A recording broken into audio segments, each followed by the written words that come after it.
नाचणीची भाकरी बनवते बघा. पहिल्यांदा मी पीठ घेतल्यानंतर मग गरम पाणी घेतलं आहे बघा. गरम पाणी घेतलं आणि चांगलं त्याला मळलं.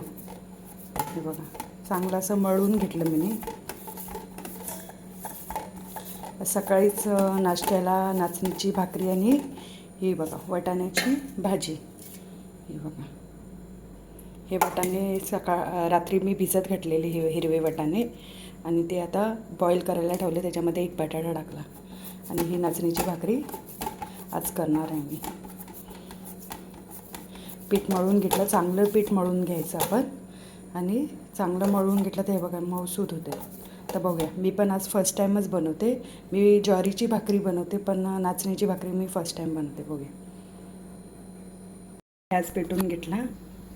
पहिल्यांदा मी तवा वॉश करून घेतला, कारण की रात्रभर आपलं भांडी अशीच ओपन असते म्हणजे ह्याच्यावरती मांडणीवर. मग पहिल्यांदा मी वॉश करून घेतला तवा. तोपर्यंत तापवून ठेवला आहे. तोपर्यंत आपण भाकऱ्या थापूया. बघूया. हे बघा, थोडंसं पीठ घेतलं. मग त्याच्यानंतर हे थोडीशी फ्लॅट करून घेतली. थोडंसं पीठ आपण हाताला लावून घ्यायचं. असे घेऊन साईडनं असे गोल फिरवत पीठ हातात लावूनच घ्यायचं. आपण पीठ लावल्याने चिपकत नाही. एवढी झाली ना, मग हातावरती भाकरी घ्यायची, मग खाली पीठ लावायचं, कारण की चिपकते. आता बघा नाही चिपकत. थोडीशी तवा तापून बघायचं पहिला तापला आहे मग टाकायचे. अगोदरच टाकली तवा नाही तापला तर भाकरी चिपकणार. बघूया आपण. मी जास्त मोठी नाही बनवली, छोटीच बनवली.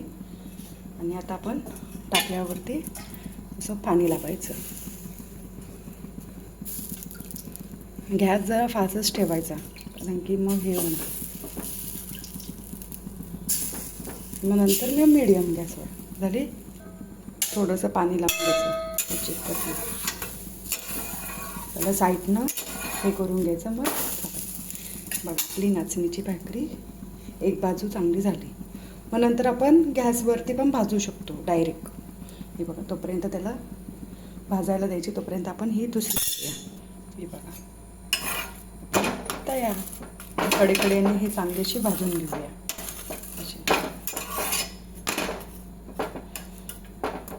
हे बघा, असं डायरेक्ट भाजली तरीही चालेल. तुम्ही पटकन भाजते.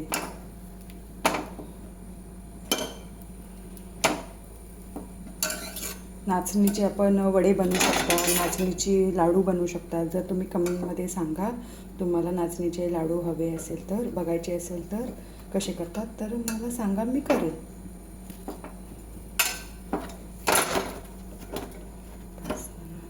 बघा, आपली ही नाचणीची भाकरी कशी झाली बघा, मस्त तयार.